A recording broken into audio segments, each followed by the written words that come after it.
we feel good about the arguments that were made, and we feel good about the questions that came back from this bench. We start with Democratic Attorney General Kris Mayes, back from her trip to Washington, D.C. this past week to hear oral arguments before the U.S. Supreme Court in a lawsuit she joined, challenging President Trump's use of a 1977 law to impose his so-called Liberation Day tariffs on countries worldwide under the cover of a national emergency. Kris Mayes, welcome back to Square Off. Thanks, Bram. Good to be here. Why did you join this lawsuit? Because I think that these tariffs are illegal and they are having a dramatic impact on the state of Arizona, especially our small businesses and consumers. We know that small businesses, many of them are on the brink of possible bankruptcy because of these tariffs. And it's my job as the top law enforcement and legal officer of the state of Arizona to protect Arizonans and to stand up for the Constitution. That's what we're doing. Tariffs are taxes, and the way that Trump tried to go about this was flatly illegal. And I think Judge Gorsuch said as much. Yeah, basically. I mean, the mic drop moment in the hearing was the very end where Gorsuch said, you know, our founding fathers put the power to tax and tariff with Congress. Did they not? That was his question. And so there was a lot of skepticism from these justices, even the conservative justices, about what Trump has done with these tariffs. High-profile arguments. President Trump had talked about being there. He wasn't. What was it like sitting in the courtroom? I mean, in some ways magical, because, you know, to watch these justices take 2 hours and 40 minutes to delve deeply into the law and on something that is so important to the people of this country, to the future of our states, to consumers. You know, Bram, 62% of Americans believe that prices have gone up. You know, we know that these tariffs are essentially a national sales tax, 17.5% national sales tax on Americans that was passed by one person, Donald Trump. We fought a revolutionary war over tariffs and taxation without representation. This is taxation without representation because Congress should have been the one to do this if anybody was going to do it. Now, paradoxically, if the Supreme Court strikes down Trump's tariffs, that might help him politically because it could give a boost to the economy. And as we all know, affordability is a big issue. Yeah. What do you think about that? Well, I mean, you know, what I think about that is, who cares, you know, what happens after we win this case? Hopefully we win this case, because, you know, this is ultimately about bringing down costs on people. We're headed into Thanksgiving and the holiday season. People are already laboring under high inflation, which is being made worse by these tariffs. We've got the SNAP benefits we're going to talk about that are harming people, the fact that they're not getting them. And then, of course, there's the ACA premium increases, which are also going up, all because of what's going on in Washington, D.C. Let's move to the SNAP benefits. Timestamp, it is Friday morning. I had to do this a week ago. It's a moving target. Things are kind of confusing right now. The Trump administration appealed a judge's order to release all the SNAP money for November, the food stamp money for November. Yeah. But it's a little more complicated than that. What do you know right now, and what do you know about what's happening in Arizona right now? Right. So we have had two federal judges, as you know. I sued along with other states, and the state of Arizona sued to get these SNAP benefits released.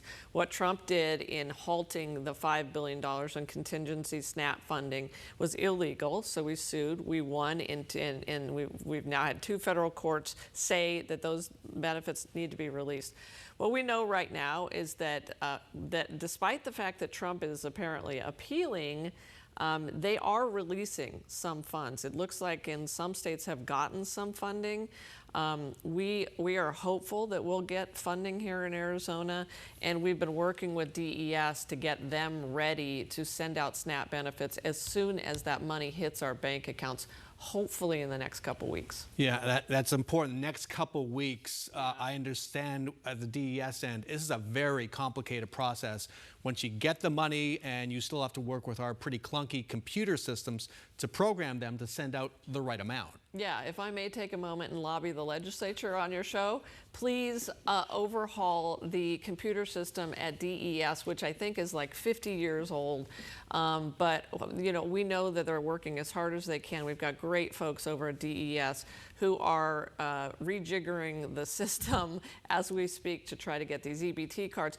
Bram, 900,000 Arizonans rely on SNAP, 40,000 veterans rely on SNAP, and 4,500 businesses take in SNAP. This is something that's going to affect our entire economy and almost 1 million Arizonans if we can't get those SNAP benefits out to folks. Now, Katie Hobbs has talked about declaring a state of emergency to somehow get money to these folks. Don't know whether that's going to happen or not. What are your thoughts about that, and can you have a say in that? Well, I know, as you know, I've already said that I think the governor and the legislature should call a special session to fill in the gap. You know, hopefully we'll get this money out quickly. Hopefully we'll get it quickly. But if that doesn't happen, then yes, I think the governor could take several measures. You know, she has the power to issue executive orders. She has the power to declare an emergency. On her own. On her own. So, you know, I would urge her and the legislature, frankly, where are the Republicans in the legislature? You know, crickets in the legislature about this crisis that is being caused by Republicans in Washington, D.C. And so, I don't know, if necessary, I would strongly urge her to take action. So, bigger picture, you've now filed or joined, I think, 32 lawsuits? No, 30. Just still 30. Okay, 30 lawsuits. Maybe 31 if you include Adelita Grijalva, but that one's against the House. Still out there. Yeah, so 31 lawsuits. Critics on the right say you are weaponizing your office to go after President Trump and wasting taxpayer dollars at the same time. Well, we have saved the state of Arizona $1.5 billion by filing those 30 lawsuits, Bram. And I probably have spent maybe $1 million to $2 million doing it. So I'd say the ROI on behalf of the people of Arizona is pretty darn high with those lawsuits. And my job is to protect the people of Arizona first and foremost. I saved $1.5 billion for us by preventing Trump from defunding AmeriCorps, from defunding Meals on Wheels, from defunding Head Start, from defunding our efforts to fight the Mexican drug cartels. And I will do that every day of the week on behalf of the people of Arizona. This is not about politics, it's about protecting people, and that is my job. Let's pivot to politics. As a Democratic office holder up for re-election next year, what message did you take away from the off-year elections in New York, New Jersey, Virginia?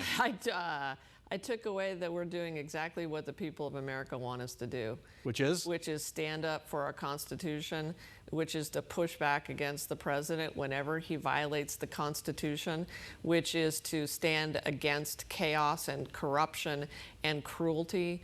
And so I was really energized by that election. I feel great going into my next re-election.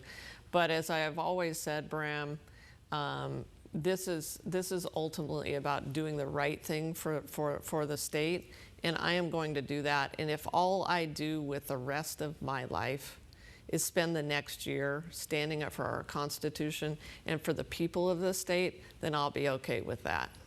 And I want to end with the next 2 weeks. You have a decision to make on the so-called fake electors case. Supreme Court has said either you appeal it or it is gone. It is over. What are you going to do?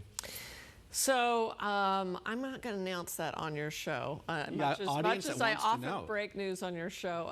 Yeah, you know, we're still assessing that. We're assessing the question, and obviously we'll make a decision before the deadline. But it's an important decision. The one thing I do know for sure, Bram, is that I am so proud of the prosecutors and investigators in the Attorney General's office, and I'm proud of the work we did on that case, because at the end of the day, we cannot allow anyone, no matter who they are, to undermine the Constitution and to try to overturn an election illegally. You told me about a month or two ago when I asked you the same question in very strong terms. Isn't standing up for democracy important enough? Exactly.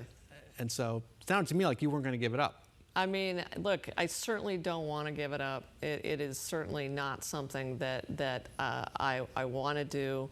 And I don't think there's anything more important than standing up for democracy. And I think you see that in our actions every day. We'll end it there. Kris Mayes, thanks so much for joining us. Thanks, Brown.